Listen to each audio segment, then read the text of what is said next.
letting them loose. Wednesday round 2 of Sprint Cup practice on FS1 is presented by Chevrolet.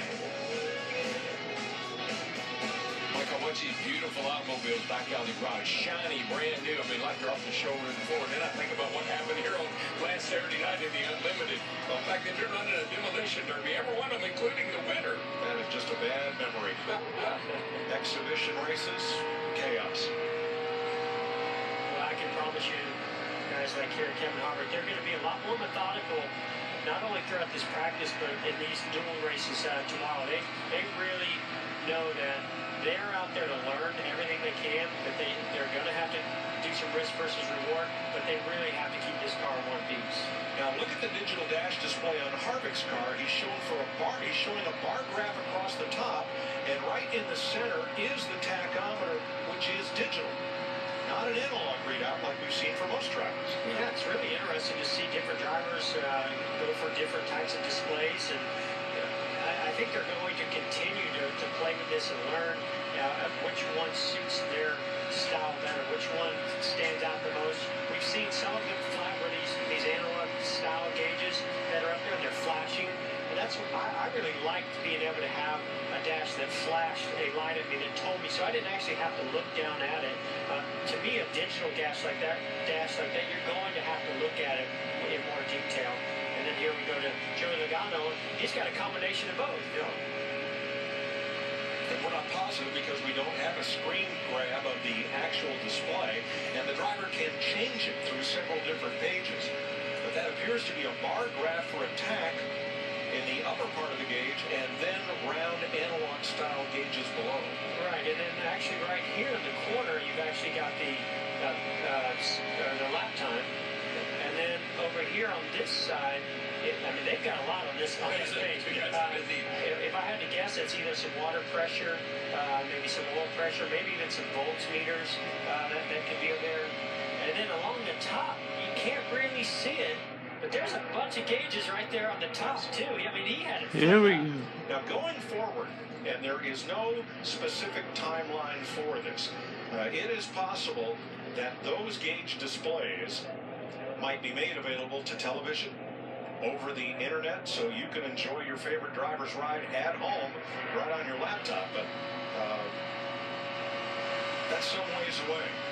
Right now, this is the first week in which the digital dash, the glass panel, has been mandatory for these Sprint Cup teams. I think one of the gauges that's critical on these cars down here particularly is that water pressure gauge. That is so, that thing, if you get the engine too hot, you start blowing water out like we saw Keselowski do Saturday night, you'll melt the engine down if you don't get out of the draft and get some air into the radiator or get some water back in it. No, I love this right here. I mean, we talk about Jimmy Johnson, Chad Knaus going out there and making single car runs. He so badly wants to be by himself that as he came up on this 14-car draft that we see that's rolled on pit road, he he's just gonna bails think out of the about it. gas as he gets to it. I don't want to be in that big group. He'll probably roll around here slow, let that group. And then they're probably gonna wreck too. Start back up, and they just want to get The 5 cars back. Kevin probably back there. That's what they're looking for. They're looking for hundreds and tenths of a second, and just. Turn 2, one car around, sliding up hard in the wall. Ryan Newman and Michael Waltrip in the 83. Stop. Oh boy, our worst fears confirmed. Right now, Jimmy Johnson and Chad Knaus look like geniuses, and that's exactly one of the reasons why they stay out of that.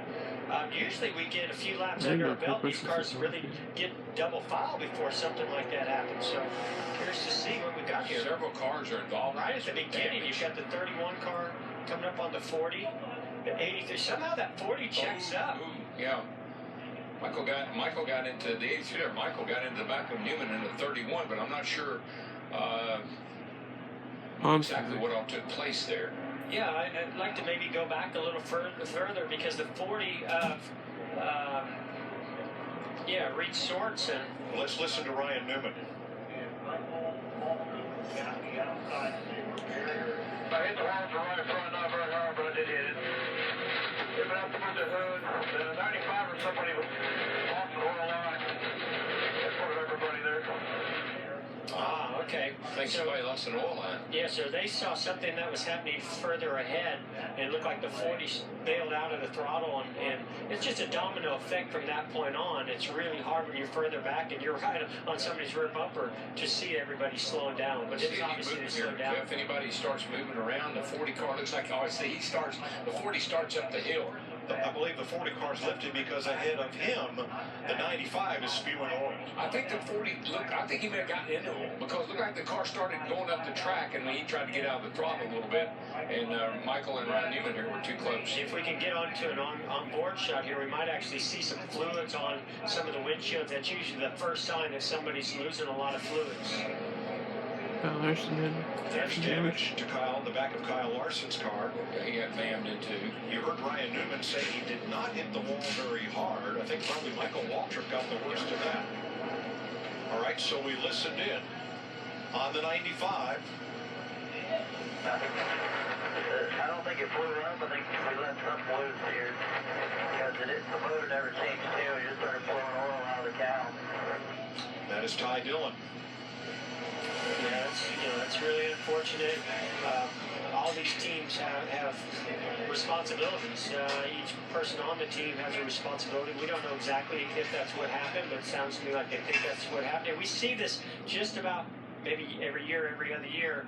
You get in, they warm up, they do a lot of different things, and obviously when you have an oil line come loose like that, it's going to cause a big mess. Now watch the yellow car, the 95, the third car from your left. There, you saw those smoke right there.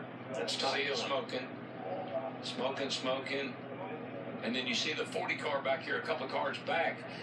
It gets loose in the oil and heads up the track.